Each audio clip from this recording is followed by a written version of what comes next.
is this still going on? This fight's been going for way too long. If you're blind, you can see that this is wrong. And I won't comply. Not me, no way. Good morning, everyone. Lots going on. As usual, Joe Biden yesterday or the other day called MAGA Americans the biggest threat to American democracy. Justin Trudeau calls the alt-right the biggest threat to Canadian democracy. There's no real... Joe Biden's branded the threat in the United States as this identifiable group, the MAGA Republicans, which is a very interesting thing because MAGA stands for Make America Great Again. But there's no real equivalent in Canada, I don't think.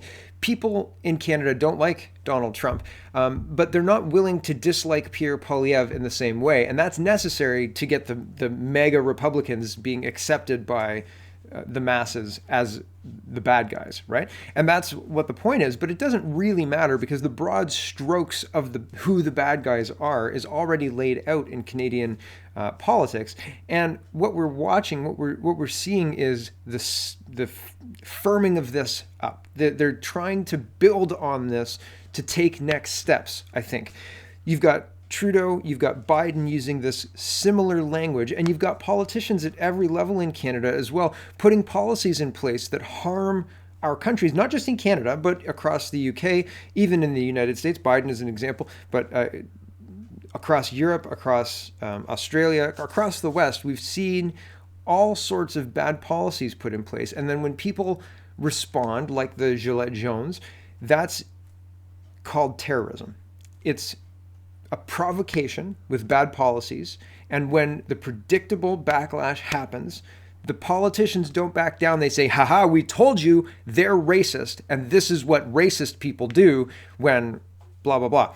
They use it after they created the situation for discontent, for dissatisfaction, for people to be upset. They use it to justify further crackdowns. They use it to say, we have to take away your rights because these people are dangerous. I think we're watching it over and over and over again. And it's unbelievable that it keeps working. And it does. It does keep working. We've got Convoy update. We've got Jason Kenney as a snake. And we've got lots of other things to get to. So let's get into it. First, if you want to support the show, head over to CanadaPoly.com. You can do a one-time payment or a monthly subscription. You can check out my book. I've got Bingo Bango Bongo mugs and all sorts of new mugs and new merch. So check out the new stuff. There's phrases that I say. And if you want me to add a phrase or something like that, because sometimes I forget the things that I say, let me know and I'll try and add it because I can do that and it's fairly easy. So let me know if you're interested in that. Also, you can check out all the links for the show at CanadaReport.co. You can check out my locals. I'm going to get all the normal links back when I get back to my studio, which is very soon, very, very soon. And we're going to talk about kitchen table talks and all of that other stuff. But let's get into it. Thanks for supporting the show. I really do appreciate all the support. So thank you very much for that. And why is Jason Kenney a snake? Well, here's the UCP leadership race, and one of the crown things, one of the main focal points of Danielle Smith's campaign is the Alberta Sovereignty Act, the Alberta Sovereignty, I can't remember if it's an act or whatever she calls it, but the fundamental core of the plan is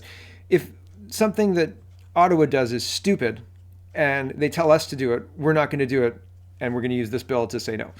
And I think that's a fine idea. I mean, Quebec can do that. If Quebec can do that and threaten to leave Canada every 9 months, I mean, why can't Alberta do that? But the Governor General of Alberta has said, I'm going to get outside input. It's a largely ceremonial position. And she came out the other day and said, I'm going to get outside input before I pass any kind of Alberta sovereignty. And now Jason Kenney's defending the Lieutenant Governor, and he attacks the cockamamie sovereignty bill. This is a Globe and Mail article, but I'm not going to get into this. Jason Kenney walked away from the leadership of the Alberta UCP party. If Kenney was remaining leader and he was carrying forward, the sovereignty bill wouldn't be a thing. The conversation about it wouldn't be public at all. And the fact that he's walking away, I think excludes him from weighing in like this. I think that he shouldn't be weighing in like this. It's more than is called for in his position. It would be like an interim leader, somebody who's in control of the party, like Candace Bergen, attacking specific leaders. You can put your like you can endorse a candidate, or not endorse a candidate, but you can't go on the attack about why and campaign, I don't think, if you're in the interim leader position. And Kenney's in the interim leader position. So maybe I'm wrong. Let me know if you think that I'm wrong. If you think that it's okay for an interim leader, somebody who's not seeking to continue to lead the party, not seeking to be a dominant force in the party, has walked away from their position after winning the leadership review by, a razor's edge, 51% or whatever it was. Does he have the right to do what he's doing? I don't think so. Danielle Smith is responding, and she's got a whole letter that I'm not going to read, but the link is in the description if you want to read it. Danielle Smith says, my full statement. I won't leave it at that. I'll read a little bit of it. It's just hard to highlight in this situation. Over the last 24 hours, Alberta's outgoing premier and Justin Trudeau's federally appointed lieutenant governor have broken with constitutional convention and willfully inserted themselves into the leadership election to select the next premier of Alberta. This is unprecedented and entirely inappropriate political interference in our democratic process. The lieutenant governor is an unelected figurehead appointed by the prime minister that plays a wholly ceremonial role in our system of government. She does not have the authority to refuse assent to bills democratically passed in the provincial legislature. I request that she walk back her comments and fulfill her role appropriately. As for the outgoing premier, never in our province's history has an outgoing leader of a party so brazenly and improperly inserted himself into the election of his successor. I am also concerned that the premier also appeared to be using the powers and resources of his office for political purposes, and truly hope that neither he nor Justin Trudeau were involved with the remarks given by the lieutenant governor yesterday. Such influence would be inappropriate in the extreme. Well, and that's even another layer. I was saying that the person shouldn't campaign, and the person could maybe endorse, but shouldn't be active on shouldn't be going to debates, etc. It should just be like, I'm the caretaker of this party. But if there's a whiff of the interim leader using party resources to back one of the other competitors, or to campaign against a competitor like Danielle Smith, a leadership candidate, then that's a problem, don't you think? Would there be legal problems? Canada is very interesting in that we don't prosecute. It's not been practice to take a politician to court to examine what they did in office. And not to say I don't understand why. To a certain degree, there's carte blanche. People make mistakes, blah, blah, blah, blah, blah, blah, blah. But it seems like there's very little accountability for people who have done a lot of harm to the country's production, to the country, offshoring jobs, all sorts of offshoring manufacturing, right? And this was all done through the 80s, 90s, and 2000s. And to a large extent, still happening now. It's still happening now. McDonald's is hiring in Corner Brook a very specific look. And it doesn't look like the people who live in Corner Brook. And that's weird, right? Don't you think? Nursing, we have fired Canadian trained nurses who could work but can't because of bad policies that harm us. And they're saying, the solution for this? Immigration, right? We'll fix these immigration rules so that we can have healthcare again, right? It's a catch-22. If you don't agree, then you're against healthcare, right? Right. No, but that's how they try and sell it. It's very interesting. So one of my main core problems with this is the politicians themselves are setting these bad policies up, waiting for the provocation to fester and become apparent. And then they say, haha, see? And they'll crack down even further using that as justification. Those mega Americans, right? Right. Here's Mike Yardley. He's talking about the UK. I hope I'm wrong. This energy crisis could come to Canada because it is completely self-made. It is wholly self-made. They did this on purpose. I don't think there's any escaping that. They've done this for a purpose. I think so too. And it's happening in the UK, and I think that it could happen here. And not to say get prepared. I don't know how you can prepare for this. Have a perpetual motion machine. Gerald, we need to talk, buddy. But the thing is, Mike Yardley says, and he's a UK doctor, he says, have people gone completely effing mad? If energy bills rise by 100, 200, 300%, and all of the other incoming BS hits the fan, our societies simply won't survive. We can only presume that this is the intention of our enemies and the focus of their intention to achieve it. I think it's simultaneous. I think they want the infrastructure, they want the buildings, they want those things relatively taken care of, but they have a long enough timeline that they just want, I think the plan is to just outbreed with a group strong enough to take over, right? It's not an outbreeding in the country necessarily. It's breeding an elite class and having that elite class. And the rainbow flag, I think, represents conquest. Look at how many places, and I think I've said this before. I've certainly said this privately before. But look at how many places. I was in Corner Brook, and the library, the library in Corner Brook had the rainbow flag. The schools, both of them, Corner Brook, rainbow flag on the flagpole, rainbow flag crosswalk everywhere. The municipal buildings, rainbow flag. Do you know what I think the rainbow flag represents? What conquest? Who's using that flag as their conquest flag? Communists. That's exactly what I think. I think that it's very open and people love the rainbow and it's so pretty and it's so nice. I think that it's going to be a very, very contentious symbol very, very shortly. I think things are going to be the fantasy, the facade seems to be failing. I think people are looking around and saying, wait a second. But I could be wrong. I've been wrong before. People have not woken up, right? The 2020 election certainly looked dicey and people didn't wake up from that. Will a power interruption like this, a 300% rise in your energy bills, will that do it? Will the inflation in food do it? What'll happen, according to what's the media hiding, is 60% of British factories may close due to rising electricity prices.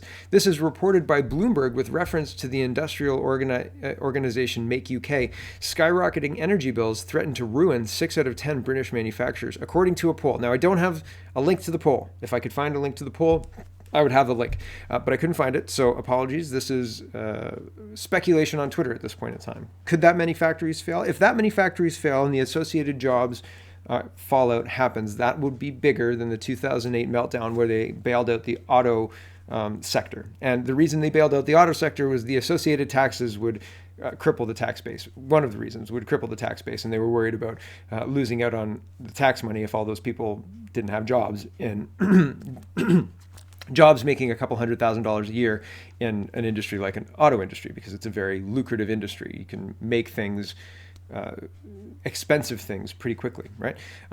But what happens if something like this, British factories shut down, would be a similar effect. It would be, I think, bigger than the 2008 thing, because it's coming, because the policies that created this crisis are being rolled out in other places because they're saying they're good policies. They're not good policies. They're terrible policies. Here's Radio Geneva. It says people in Naples are burning their energy bill and besiege the town hall. We don't pay the bills. Now it will be chaos. In Naples, they don't joke. I always thought that was fine. I'm sure in Naples they tell jokes, like a knock knock, who's there, a guy from Naples. And then there's no punchline. Anyways, they don't joke. I'm sure they joke. But he's saying they're very serious, right? They're very serious and they're going to respond. Here's part of the hypothesis here is that it's a purposeful energy crisis, that these situations are being created by saboteurs or arsonists or whatever, similar to the fires that were being blamed on climate change that ended up being arsonists, right? Lefties will do anything to prove they're right, right? So here's the Netherlands, the manufactured energy crisis rolls on with the power plant mysteriously going up in flames. So there's 2 videos of this. I'll show you the second one, I think. This is just from afar. This is Flevoland, Netherlands, massive fire at a power substation. There's too many food and energy plants catching fire for this to be coincidence. This is a manufactured crisis. So this is when it first went up in flames, I think. You can see if you're watching, you can see the blue glow. The other video is buildings on fire, and it's further, the fire has progressed further. Here is Justin Trudeau, and this is 6 hours ago, 10:36 p.m., 6 hours ago. Maybe it is. Anyway, this is last night. He says, my heart is with Come By Chance in Newfoundland and Labrador tonight. To the workers who were injured in the explosion at the refinery, I'm wishing you a fast and full recovery, and I'm keeping you and your loved ones in my thoughts. We're here for you. No prayers for them, he says. Here's the Come By Chance. Here's the news article about it, September 2nd. 5:47 p.m. A shocking workplace incident has cast a dark shadow over the Labor Day weekend. 8 people. Oh, happy Labor Day weekend! I forgot it was this Labor Day weekend. 8 people were taken to hospital, some with serious injuries, after an explosion and fire at the Come By Chance refinery yesterday afternoon. Work has been underway to convene the facility to convert the facility to a producer of biofuels. The explosion occurred inside the facility around 4 p.m., causing a fire that was eventually contained. Some of the victims were airlifted to hospital in St. John's for treatment. Portions of Manitoba Drive in Clarenville and the Sobeys parking lot were closed as the injured were transported to hospital by helicopter. Both our CMP and Occupational Health and Safety are investigating the incident. So I don't know exactly what happened, but man, there's a lot of these things happening, and it just seems more than coincidental, don't you think?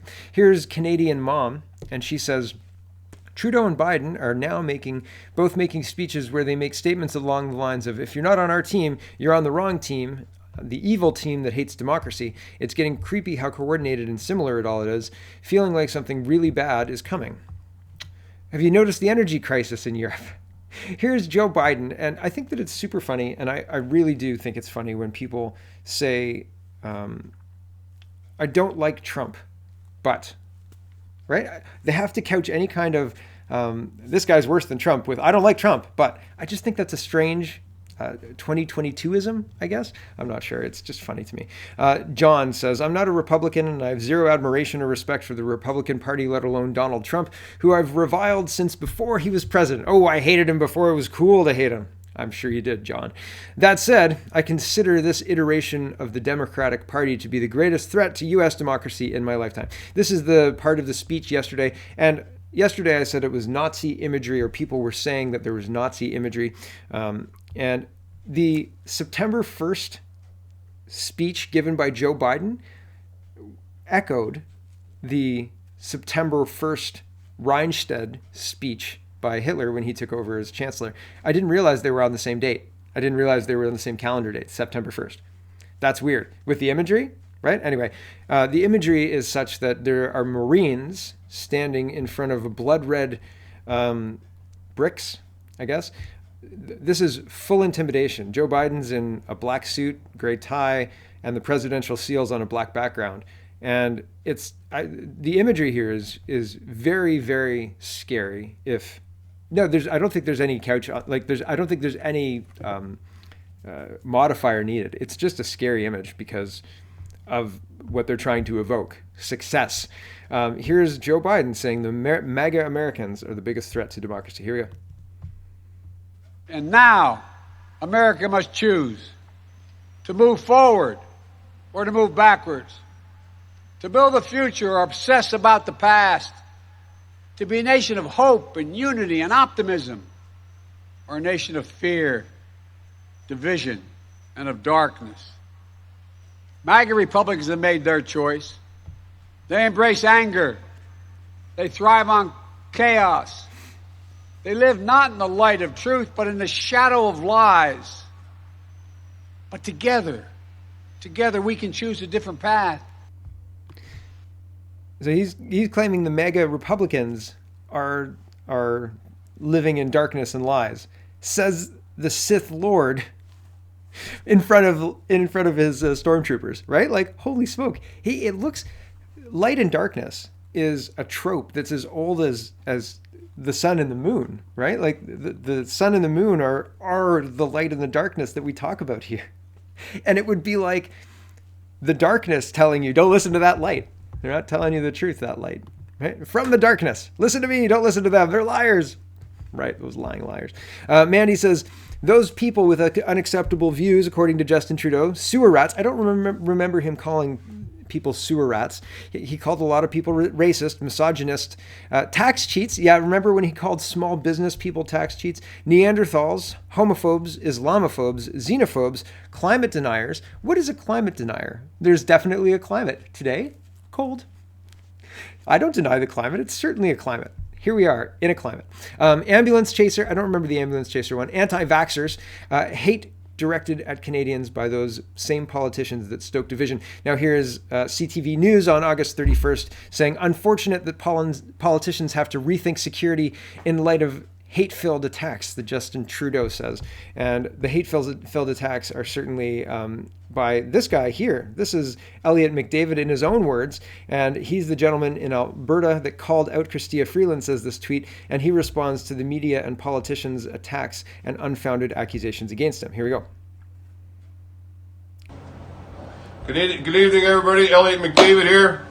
Just want to talk to you guys about the coward of the cottage there today was yapping about me, saying that I'm racist and all this other stuff, and that women of power that are gaining power and doing well in life, that I'm against them and the LGBTQ community and minorities and stuff like that. I've been married to a First Peoples lady, beautiful lady of this country, in Canada for 20 years now, and I am not racist. I love everybody, and I'll tell you one thing, and I ain't no coward. You know what that you know when you watch people destroy this country for 5, 6, 7 years, however long those clowns have been ruining the country. I mean, of course I'm going to get excited, and I'm passionate about the country. I care about the country. I care about what our forefathers fought for. And I'll tell you one thing: those sons of bitches might be paid, and they'll bend over backwards and drop to their knees. But I won't do that. Nobody can pay me. I'm not a coward. I'll stand up for this country and stand up for what's right. And it's been a long day, guys. So anyway, I love you all. The coward of the cottage can go back into hiding, and Freeland can go back to the Ukraine. I mean, she speaks fluently Ukrainian, yet she says she doesn't. They can all just take a boat ride out of this country, and I think the whole country will be happy that they did it too. But anyway, guys, love yous all. Take care. Have a great night. I'll talk to you tomorrow. So there you go. He was saying that he's not racist, and he's not against women, and he's not a coward. I love Canadians. I love that we are so willing to engage in good faith that something like this gets put out. And it's just talking to people as if we're all in the room together, and it's like, hey man, these guys are destroying the country and I'm just trying to speak up about it. The more and longer this goes on, I don't know if this will be effective, but it seems like more people are waking up. We'll see where this goes. It's always imperfect, right? When somebody gets targeted, or when an event gets made into a big deal, and if somebody resonates one way or the other, that person, the Elliot McDavid here, and there have been others as well who have galvanized. Rocco Galati's another one who, people put their faith in. People say, yeah, that guy speaks for me, or that guy doesn't speak for me. It's never perfect, and it's never going to be. People are human, right? People screw up. People make mistakes. People die. Jack Layton dies, right? And so when there's a situation where it seems like maybe this is manufactured or blah, blah, blah. I mean, maybe. But there are people who are just acting and speaking from the heart and talking about, like, yeah, I hope they get lost, and I'm going to fight for the country, and I'm not a coward, and this whole thing's crazy, right? Yeah, man, I agree. It's nuts. It's absolutely nuts. And I don't think that it has anything to do with Freeland being a woman. If Freeland was a man, it would be the same thing if they were doing the same thing. I mean, can she identify as a man, and do we all have to pretend that she is? Like, let's make her a man. Miss Freeland, would you like to be treated as a man? Identify as a man. Problem solved. Now you can also be LGBT, whatever, part of that community as well. You're welcome. Problem solved. Right? Oh, it doesn't work like that? Huh. Weird. CTV News says, should Canada forgive student loans? Joe Biden was doing this same push. If your degree that you paid for, this is like, you can get a gender study degree, you can get all sorts of these things in the United States, probably in Canada too. And if that doesn't lead to a job in your field, should the taxpayer be on the hook for that, for you to try again? Now, I think there's value in education, but there's also value in paying back the loans that you agree to. There's also value in learning the lesson of a gender degree is maybe not as valuable as you thought it was, right? And I'm not saying that you should learn your lesson through not punishing means, but if you got into this, you should probably try and get yourself out of it before the taxpayer bails you out. And I don't think that forgiving student loans is sound policy. I think that is just another division, another way to start an argument about what to do with tax funds when we're not being responsible with our tax funds in the first place. We're sending it to Ukraine, right? And I'll show you that there's more money going to Ukraine. Both Biden and Trudeau are trying to send more money to Ukraine. It's wild. Here's a Seinfeld meme. Kramer, what's going on in there? And it's got Joe Biden in his red background, etc. And Kramer says, "Communist propaganda, Jerry." Yeah, right? Because that's what it seems like. And it seems like they are doing everything they can to get us on board. And it seems like they are the power. Well, I have a Wizard of Oz clip in here. And just because I think that their power is fictional, but if the energy system collapses, if our energy, if the West and the world's system of cheap, reliable energy collapses, then they will have power, because there'll be utter chaos. There'll be complete and utter chaos. And there's no fixing that. So there's no fixing that other than they come in and rewrite the rules and say that they can use oil and gas, but only during this crisis. And then they leave the crisis in place as long as it takes for them to cement their power. And then you have the technocratic society with passports and green passes and surveillance on the internet, et cetera, and silenced speech, et cetera. That's the goal, I think. And it's multiple. The LGBT Q2 trans whatever angle is just one angle. They're using every angle they possibly can. Really. And I think it's very dangerous what's happening right now. The policies they're putting in place. The $10 a day daycare, Karina Gould, who's a minister, she says, "We know how important affordable and accessible childcare is for families here in Burlington and across the country. With our childcare system, parents in Ontario will see fees reduced by 50% on average by the end of the year, saving an average of $6,000 per year." And I don't think that's true. I don't think that's true at all. There's spots where some people will get $10 a day daycare, but most of them don't exist because the daycare services aren't signing up for the system because the system's a mess, just like the passports, just like the airports, just like all of the other idiotic things these liberals have done. And what about, so Karina Gould is the Minister for Family and Children, Minister of Families, Children and Social Development. Don't you think she'd have something to say about emergency rooms being closed across Ontario? Don't you think she'd have something to say about access to doctors in Newfoundland and Nova Scotia? Don't you think that would have something to do with family development and children? And she sits silent and celebrates this win, which is nonsense. It's a fabricated garbage BS win. It's these policies make Canada poorer and don't actually help the people they tell us it helps, and it doesn't deliver what they say it's going to deliver. They're giving lemon after lemon after lemon and celebrating as if they're winning Indy 500s. It's unbelievable. It's if you try and have a conversation with people, they point to news articles that back up these things and pointedly ignore the things that I'm pointing out. So okay, but at some point, people are going to get done with it. Maybe they won't. I don't know. I can't believe what people have tolerated at this point. So here is a gun crime thing. Most of the crime guns seized in Toronto are smuggled into Canada from the U.S.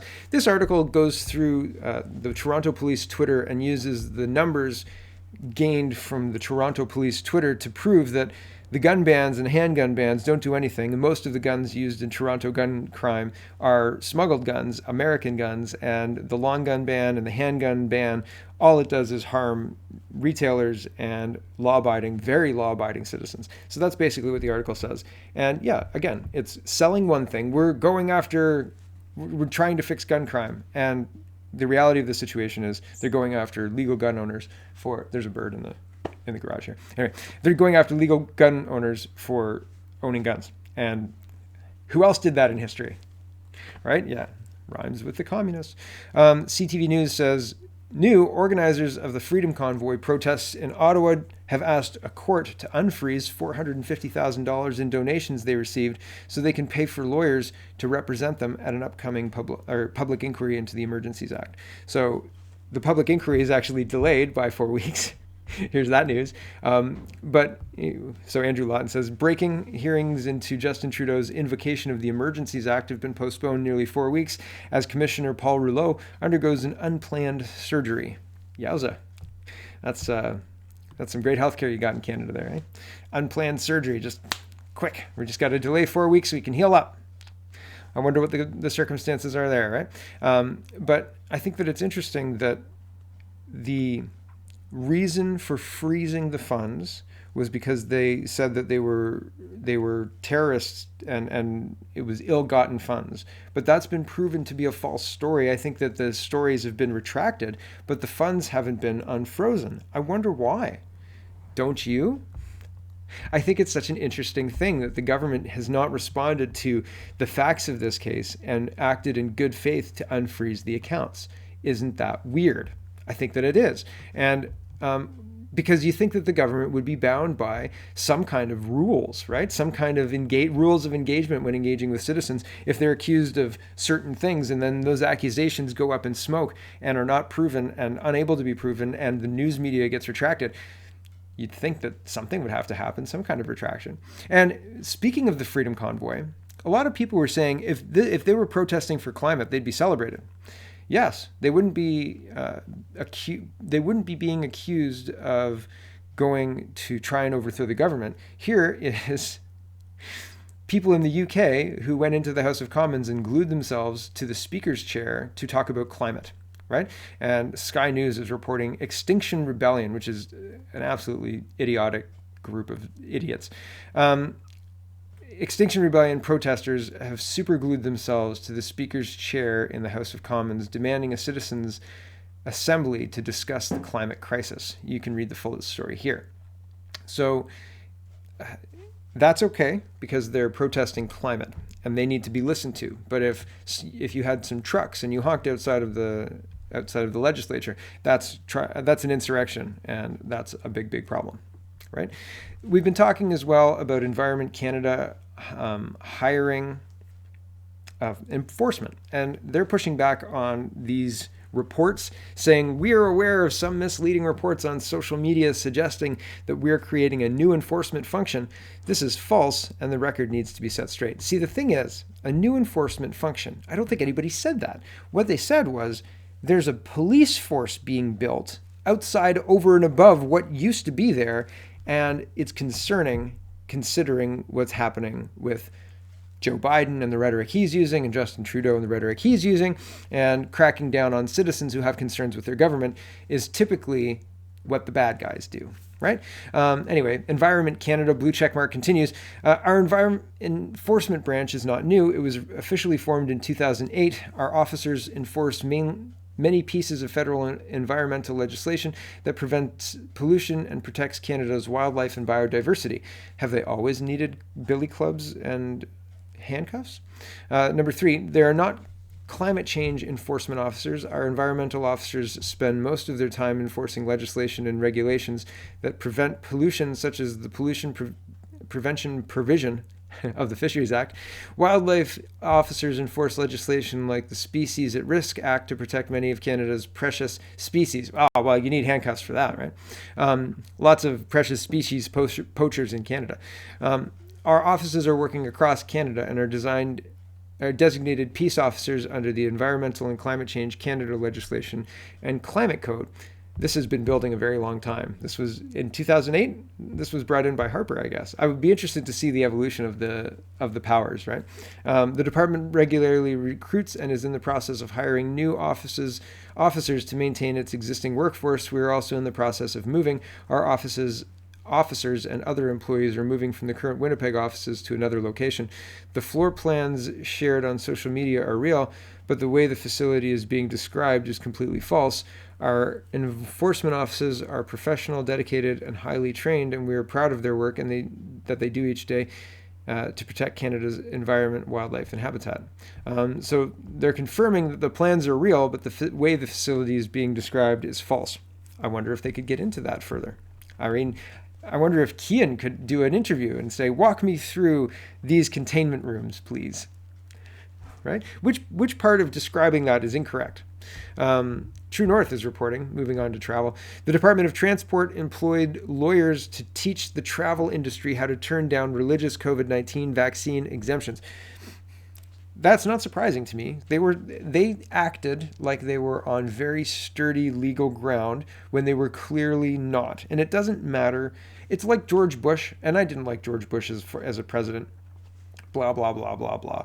I watched The Daily Show, so they didn't like him, right? Blah, blah, blah. Regardless, and when Bush would talk about having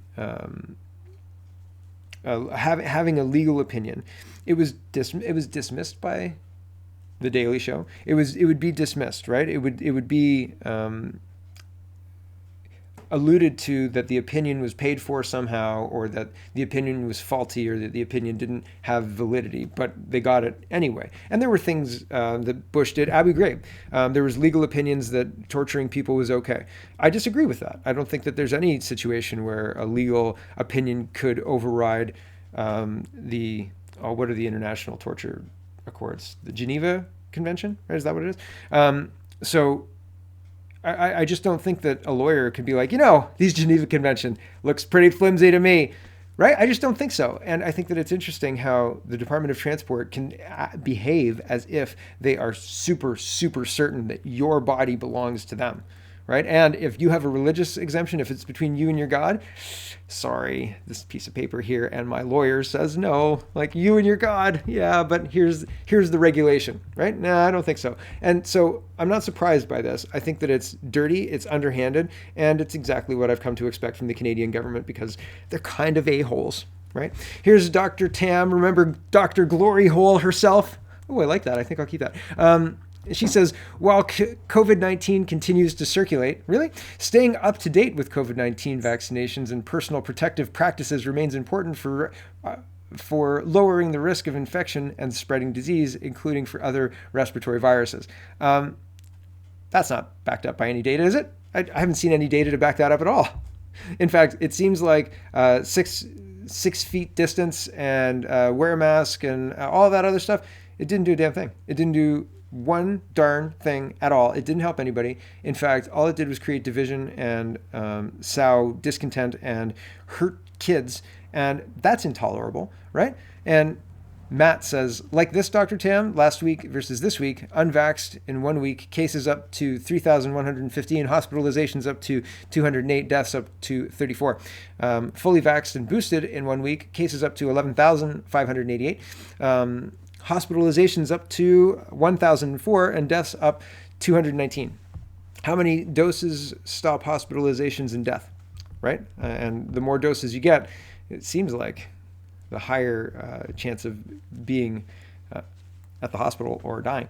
And here's COVID summers in Ontario, 2020, 139 deaths. 2021, 335 deaths. Weird. And because we had vaccines then, and vaccines were rolling out, and they were 100% effective and protective and safe and effective, and first shot is your best shot, and get your AstraZeneca. Okay, maybe we'll send those AstraZeneca shots to the third world because people won't take them, but Moderna and the other one, Pfizer, are totally great. Yay, get them as fast as possible. And now people are passing away of sudden adult death syndrome.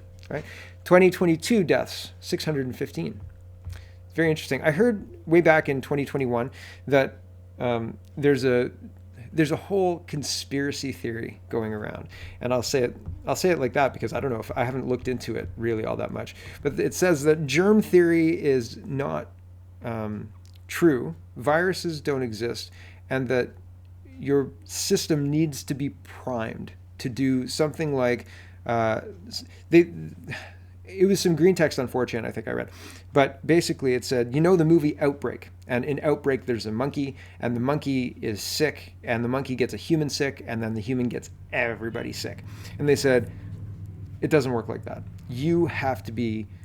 There has to be a primer. There has to be a sequence of events to make people get sick like that. And they were speculating that the dose and the vaccine series was meant to be this primer, because then a cold, because of the primer, would do much more damage, and not outbreak style damage, but would hurt you more, respiratory, blah, blah, blah, blah, blah.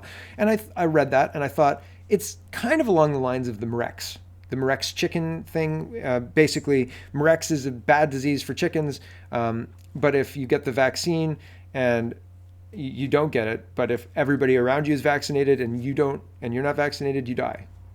So, or potentially you die. That was the Murex chicken vaccine catch-22. And so I was interested in that, but I didn't really look into that. And do I know if that's true? I have no idea, but it seems like with numbers like this, it's plausible, right? Absolutely plausible. And it doesn't seem like there's anybody who's interested in investigating what's going on with the excess deaths. There's been a whole lot of people saying, hey, there's a whole lot of excess deaths here. Should we investigate that? And nobody seems to want to investigate that. And doesn't that seem strange to you? Doesn't that seem weird, right? If there was excess deaths in 2020, they wanted to lock us down. And there weren't even that many in 2020, if you look. And now that we're seeing a whole lot of excess deaths and a lot of COVID deaths, lockdowns? I mean, that's politically toxic now, right? Hold on a second. Lockdown? I don't know if that's necessary. Wasn't that damaging? Yes, it was. Holly Doan is reporting. Federal Advisory Committee says Canadians may consider getting COVID shots every 90 days. Governor Health Canada Minister Decloux said June 30th, a booster every 9 months was sufficient. So a booster every 9 months? How about every 3 months? I don't think so. I'm not interested in a booster every 3 months. Are you interested in a booster every 3 months? No? Shocking. It's wild. It is absolutely wild what people will potentially tolerate. Now, I don't know that anybody's making plans to introduce this as policy. This is an advisory committee. But at this point, I would be questioning and worrying about if they move forward with that, and if they move forward with further restrictions on unvaccinated people, if they bring back travel restrictions for unvaccinated people, all sorts of questions that are up in the air. And then in the context of the rest of the world, let's talk about Ukraine. Here we go, right? And back to the beginning, because Ukraine and the European energy crisis and Russia are all kind of intertwined. Who knows what's going to happen?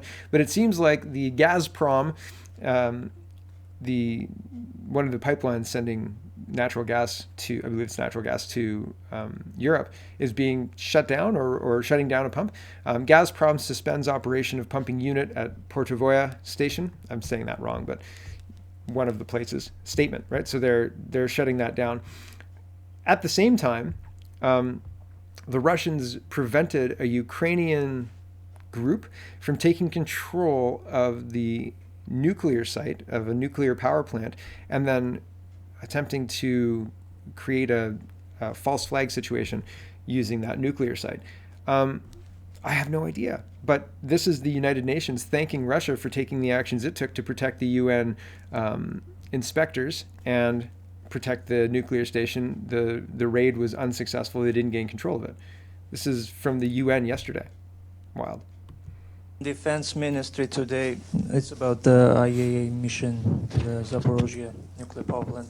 Russian Defense Ministry today stated that the Ukrainian group of saboteurs attempted to capture the station in order to use the mission as a human shield. So they were neutralized, according to the Defense Ministry, and the officials of Russian Defense Ministry express bewilderment, I quote, due to the lack of reaction of the UN Secretary General to this incident. Do you have any reaction in this regard? You know, we are glad that the Russian Federation did what it needed to do to keep the inspectors safe. I think our security people, our drivers have done a tremendous job in getting the IAEA inspectors in. They will continue to support the mission until it ends. And it is, like with any UN mission, it is the responsibility of those who have power over a certain area and who are responsible for a certain area to keep UN staff safe. So I said yesterday, sorry, it was September 1st. I saw it yesterday. I think this is very interesting question answer about the Ukraine and what's going on with Ukrainian saboteurs trying to take control of a nuclear site, et cetera, et cetera. Very, very interesting stuff. Here's Justin Trudeau. He says, yesterday, President Clinton and I spoke about the importance of strengthening democracy, making sure Ukraine has the assistance it needs, supporting people, and growing resilient economies. Thanks for the discussion, Mr. President, and for sharing your insights. I think that it's very wild how everybody is making sure that Ukraine has enough. Did you see the German I showed you yesterday the German politician, First Minister, FM First Minister, I think that's who it is, was talking about how she didn't care if Germans were suffering hardships. She wanted to make sure Ukraine was taken care of. It seems like a mob structure, like you make sure that the boss is taken care of first, right? I don't know, man. I don't know. It seems really, really something. This is another Joe Biden press secretary moment. My son doesn't understand numbers yet. He loves numbers. He thinks numbers are fantastic, and he likes math and all sorts of other stuff. But he'll sometimes say like 10,000 or something to that effect. He'll get the numbers mixed up, and he's done it less and less as he's learning how the numbers work. But when I heard this, I thought of my son. This is kind of a throwaway thing, just a Joe Biden press secretary thing that I thought this is ridiculous, because I don't know, she didn't catch herself, but if you don't hear it and you're trying to say something and it comes out bad or clumsily, sometimes this kind of stuff can happen. But this made me chuckle just because of the age of my son and what he says. Here we go. So, as you know, the good news is in August, the economy created 315,000 jobs, which is important. We have created nearly 10,000 million jobs since President Biden took office, which is the fastest job growth in history. So you're asking me, where's the success? Here it is. Wait, let me finish. Wait, hold on. So, as you let me finish. That's not a real number. No, hold on. It's not a real number. No, 10,000 million is 10,000 million jobs. We can't staff everybody. We created all these jobs, and now the staffing shortages are just racking up. We have 9,000 million staffing shortages. 10,000 million jobs. Stuff like that makes me howl. It's ridiculous, but it makes me howl. Because I'm sure that she meant something else. I'm sure that she did. Let's hope, right? Goodness me. I can't believe it's Labor Day weekend. I'm gonna finish it here right now just because the 10,000 million thing made me laugh. Enjoy your Labor Day weekend. Spend some time with family. Make a call. I don't know. Have some dip. I love Labor Day weekend. For me, is nacho dip and other dips and like sandwiches for dinner. I don't know. What do you guys do for your Labor Day weekend? Because it's not like Thanksgiving weekend. You can't make a turkey. It's not like Christmas, right? Because Christmas is kind of thick and decadent and chocolatey and all that other stuff. So to me, it's like the last hurrah of summer. If you can have a Slurpee, right? If it's not raining, get a Slurpee, have nacho dip, have sandwiches, like salads, macaroni salads, that kind of stuff. That's what Labor Day is for me. So I hope you enjoy your Labor Day. Have a really good weekend. I'll be here tomorrow, back in my usual studio, actually. So we'll see you then. And thanks for watching, everybody. Thanks for supporting the show. And have a wonderful, wonderful day.